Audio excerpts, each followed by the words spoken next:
This episode of Run It Back Philly is brought to you by Factor Meals. Fresh cooked meals at your doorstep for as little as $11 a meal. That's cheaper than pulling up to the McDonald's drive-thru, baby. Go to factormeals.com/runitback50. Use the promo code runitback50 for 50% off your first box. Run It Back Philly. No frauds, no fanboys, no intros. Where's Sean Bernard at, man? He has all of the Sixers free agents listed, and we'll just go down the list and try to look at who should stay and who should go. Now I'll give my opinion, and then I'll look at the chat and you give your opinion for each one. That's what we're doing before we get up out of here. All right. Shout out to my dude Sean Bernard. Number one. All right, here's Sean Bernard's tweet. Notable Sixers free agents this offseason. James Harden, $35.6 million player option. It is assumed that he's going to opt out of that player option because he wants a longer contract and more money. Should the Sixers want James Harden back this offseason? My answer is no. What's your answer in the chat? Just a straight yes or no on James Harden. Should you want him back? Flat out. Should the Sixers want James Harden back this offseason? Speed Demon, hell no. I agree with that. The Harden stands are angry about it. Oh, you would have got swept if it wasn't for him. Cool. We lost 4-3 instead of 4-0. Nobody cares. Paul Reed, restricted free agent. Who knows really, what kind of money Paul Reed's going to command in the market. I think Paul Reed showed an incredible amount of potential this season in certain games where he was actually given a chance. In games where he was actually put on the floor with, NBA players that gave him a chance to show what he can do in a lineup and what value he can bring to a team on the floor. I thought Paul Reed showed a ton of potential. The Sixers should want Paul Reed back, but it depends on what money he's offered from other teams because the Sixers can't spend a bunch of money on a backup center. But I love Paul Reed, and I think finally now that his biggest hater in the entire world, Doc Rivers, is gone, Paul Reed should be given the chance to be the 100% full-time backup center for the Sixers. And I think Nick Nurse should experiment with playing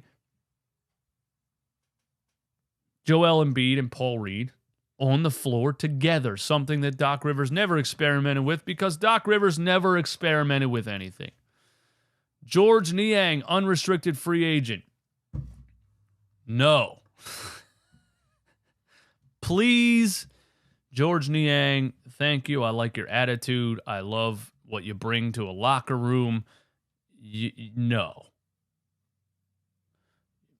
I can find a catch-and-shoot three-point shooter somewhere else in the NBA that can maybe play a little bit of defense on the other side of the ball.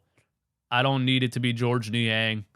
He can't jump. He can't defend anybody. As soon as he comes onto the floor, pause, bro.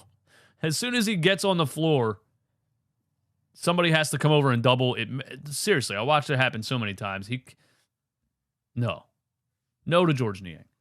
Jalen McDaniels, yes. And I think Jalen McDaniels will be affordable because Doc Rivers didn't use him right. So his value is at an all-time low. He didn't really get any playing time in the playoffs when the games mattered the most. He ended up being completely glued to the end of the bench after we traded Matisse Thybulle for him. So I think Jalen McDaniels' value across the NBA is at an all-time low, and I think he has a lot of potential and he has a lot of tools that the Sixers can use. And I think Nick Nurse can definitely get a lot more out of Jalen McDaniels than Doc Rivers did. So I'm all in on re-signing Jalen McDaniels, and I think he will be pretty affordable. Also, Shake Milton, no. See you later. I've seen enough of Shake Milton. I feel like he's been with the Sixers for 10 years. It was a nice story. He's a G League guy that came up into the NBA when the Sixers didn't have any options at point guard. Brett Brown was forced to play Shake Milton because Ben Simmons was a fraud and was refusing to do anything in the half court.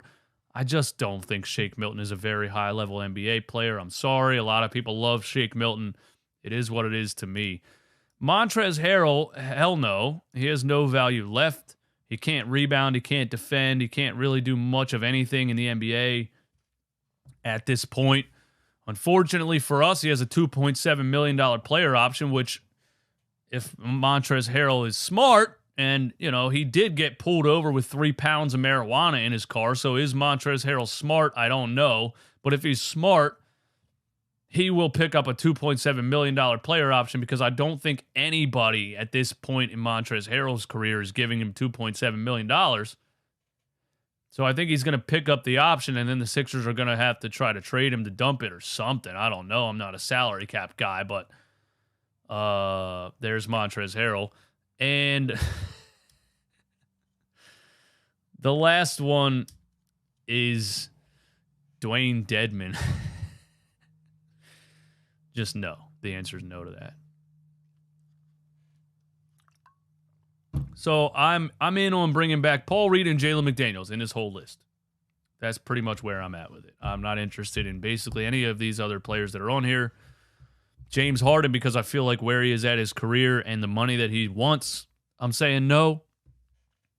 George Niang just should not have even been on the floor in the NBA playoffs at this stage of his career and the level of fitness that he is not at. Shake Milton, I'm just not a big fan of as a player. I'm sorry. Montrezl Harrell's probably going to pick up a $2.7 million player option. And Dwayne Dedmon, why did we even sign the guy? We released Charles Bassey with an open roster spot, and then we went and signed Dwayne Dedmon, who the Miami Heat released, because he's done in the NBA. And then Doc Rivers sat up there and said, we have Dwayne Dedmon, we got to get him minutes. No, we don't! Bro, you should have kept Charles Bassey. He was a phenomenal backup center option, but you let Doc Rivers just connive and gut a team from the inside and ruin part of their rotation for the future with the Isaiah Joe, Charles Bassey thing. You just let Doc Rivers do too much damage. And now you finally got rid of him. Daryl Morey can finally do what he wants to do. Him and Nick Nurse are probably going to be more on the same page in the decision making than him and Doc Rivers were. But it's a little too late because Daryl made some good draft picks in Isaiah Joe and Charles Bassey, and they're gone. And they're gone because of Doc Rivers. So that's sad. But there's my take on Sixers free agents.